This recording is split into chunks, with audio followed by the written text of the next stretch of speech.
Todos los libros del Nuevo Testamento los escribieron los santos de la Iglesia Católica, ¿no?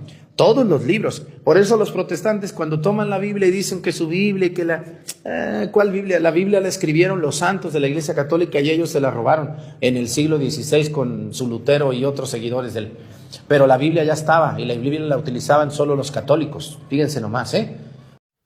¿Por qué razón las cartas del apóstol Pablo están incluidas dentro del canon del Nuevo Testamento? ¿Por qué? ¿Se ha preguntado usted eso? ¿Será que la iglesia anduvo por 300 años pensando que las cartas de Pablo no eran palabra de Dios?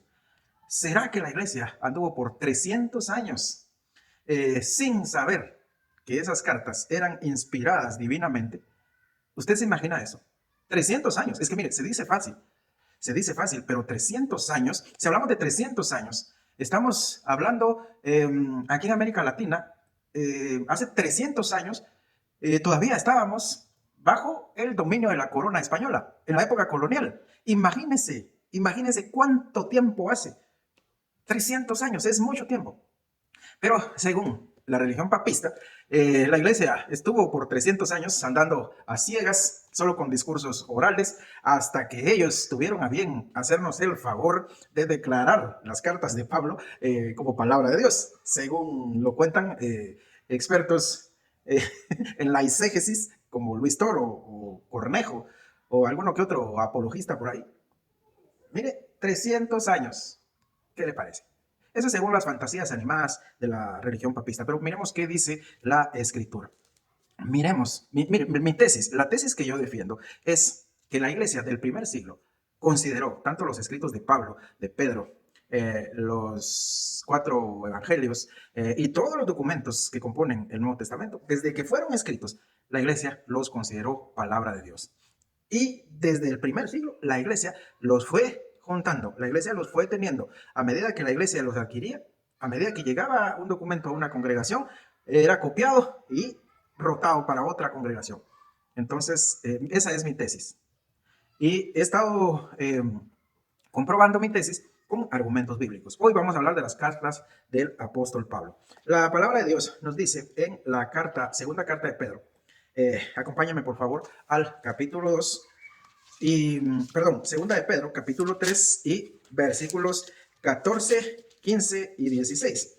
La palabra de Dios nos dice así: por lo cual, oh amados, estando en espera de estas cosas, procurad con diligencia ser hallados por Él, o sea, por Dios, sin mancha e irreprensibles en paz.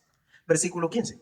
Y tened entendido que la paciencia de nuestro Señor es para salvación, como también nuestro amado hermano Pablo, según la sabiduría que le ha sido dada, os ha escrito. Casi en todas sus epístolas, hablando en ellas estas cosas, entre las cuales hay algunas difíciles de entender, las cuales los indoctos e inconstantes tuercen, como también las otras escrituras, para su propia perdición. ¿Qué le parece lo que le acabo de leer? ¿Qué le parece? Búsquelo usted en su Biblia. Segunda de Pedro 3:15. Aquí vemos 3 aspectos muy importantes.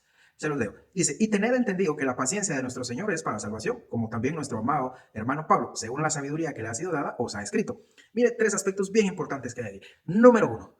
Pedro llama al apóstol Pablo amado hermano, a pesar de que Pablo lo había reprendido en Antioquía. Esto nos deja claro que Pedro recibió esa reprimenda, la aceptó, corrigió y siguió adelante, considerando a Pablo un amado hermano. Número 2, Pedro reconoce que la sabiduría de Pablo viene de lo alto, tiene un origen divino, que la sabiduría que Pablo recibió al escribir esas epístolas tiene una inspiración divina. Y número 3, lo más importante, Pedro está reconociendo que sus lectores, o sea, a quien él escribió esta epístola, también tenían a su disposición las cartas de Pablo. ¿Por qué le digo esto? Mire, Pedro dice, según la sabiduría que le ha sido dada a Pablo, que les ha escrito. O sea, Pablo les escribió a los lectores de Pedro. Ellos tenían esas cartas. ¿Qué le parece? Y esto 300 o 400 años antes de que la secta papista que usurpa el título de iglesia apareciera. Versículo 16. Dice, casi en todas sus epístolas. ¿Cuántas epístolas de Pablo tenía el apóstol Pedro? Aquí dice todas. O sea, Pedro tenía todas las epístolas de Pablo.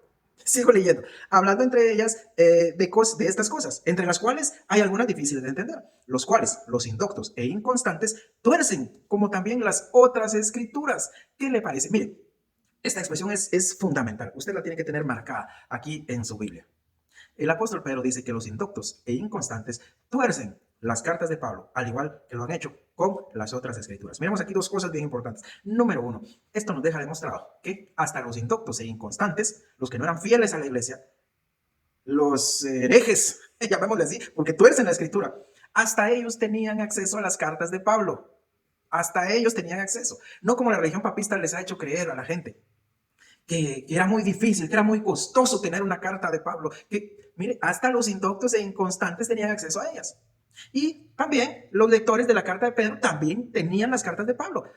Él lo está dejando muy claro. Y la otra expresión muy importante es, las tuercen como también las otras escrituras. Esta expresión, la escritura, se refiere a lo que ya es reconocido como palabra de Dios. Entonces, si Pedro dice que los indoctos e inconstantes tuercen las cartas de Pablo, como también lo hacen con las otras escrituras, quiere decir que está llamando escrituras, está llamando palabra de Dios a las cartas de Pablo. ¿Qué le parece eso? Y esto cientos de años antes que el tal San Damaso I siquiera pensara en nacer. ¿Qué le parece? Yo creo que aquí ya tenemos evidencia suficiente para poder reconocer el valor que tienen las epístolas del apóstol Pablo. Y también hay evidencia suficiente para convencernos de que esos documentos eran considerados palabra de Dios y ya los tenía la iglesia primitiva del primer siglo y rotaban de congregación en congregación sin necesidad de ninguna secta papista. Ya tenemos evidencia suficiente. Les presenté en videos anteriores evidencia sobre los escritos de Pedro y la carta de Judas.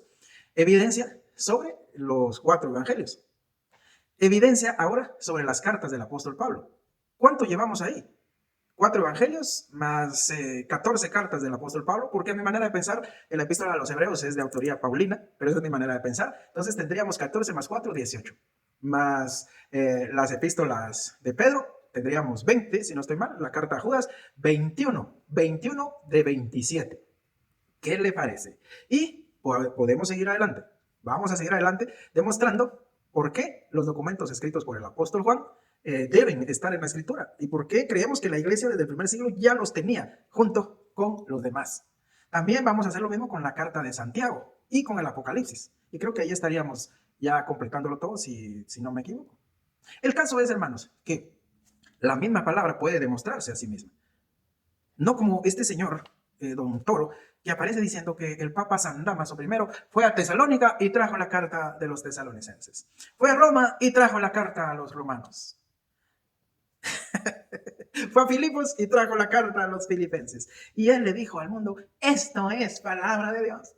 No, hermanos, esto ya se sabía desde siglos antes, cientos de años antes que el tal San Damaso I siquiera pensara en existir. Y siglos antes que la secta papista romana usurpara el título de iglesia. Así es pues de que no le debemos el Nuevo Testamento a ninguna secta romana.